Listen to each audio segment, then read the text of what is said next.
నీ ముఖం చూస్తే నాకేదో తేడా కొడుతుంది. ఏం తేడా కొడుతుంది? నేను జ్వరం వచ్చే ఉన్నా. అంతేనా? మరి ఈ చెద్దరి కింద ఏం దాచిపెట్టినావు? ఏమో ఉన్నట్టుంది, ఏంది అది? ఏం లేదే, ఏం లేదు. లేదు లేదు, ఏమో ఉంది. లేవు. అదే ఏం లేదే.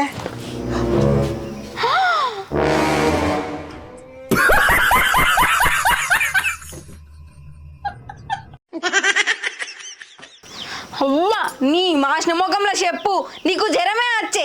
ఆ మందేంది, ఆమ్లెట్ ఏంది? నాకు జ్వరం రాలేదే. జ్వరం రాలేదా? మరి అక్కడ కక్కుకుంటేవి కదా. అది పెరుగు కలిపిన బువ్వనే. పెరుగు కలిపిన బువ్వనా? మరి ఎందుకు ఇంతగా నాటకం ఆడినావు? ఏం లేదే, నాకు పని శాత కాదు కానీ నువ్వు ఎండలో కరువు పనికి దొరికిపోతావని అట్లా చేసిండే. మరి కోడిగుడ్లకు ఆ మందుకు పైసలు ఎక్కడి నీ దగ్గర? నువ్వే నా పాటికి నేను పని తప్పించుకుందామని జ్వరం వచ్చినట్టు యాక్టింగ్ చేసిన. నువ్వు 500 ఉన్నాయి పైసలు తీసుకొని దాకానే పోమన్నావు. ఏనా పానం ఆగుతుందా? పోయి మంది తెచ్చుకున్నా. నీ నల్ల ముఖంలో చెప్పు, పని శాతగాక ఇంటికాడ వండి పైసలు ఖర్చు పెట్టి మందు తాగుతావా? నువ్వు నిన్ను ఎత్తపోను. ఈ అడ్డమైన మందు తాగి నాశనం చేస్తాను సంవత్సరం అంతా. నువ్వు వీడికెళ్ళవు నడు.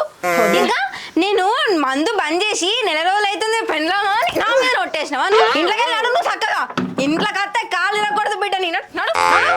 నిన్ను ఎత్తకపోను.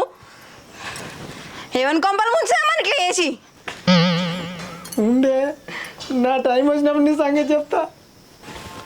ఏంది నా సంగతి చెప్తావా? ఏం చెప్తావు నువ్వు?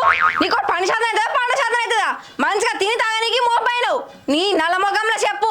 ఇంకా ఏనంటే సంగతి చెప్తారట. గిటున్న పుల్ల కట్టు పెట్టావు. తాగి తిననీకు ఉండమంటూ ఉంటావు మంచిగా. నడికెళ్ళి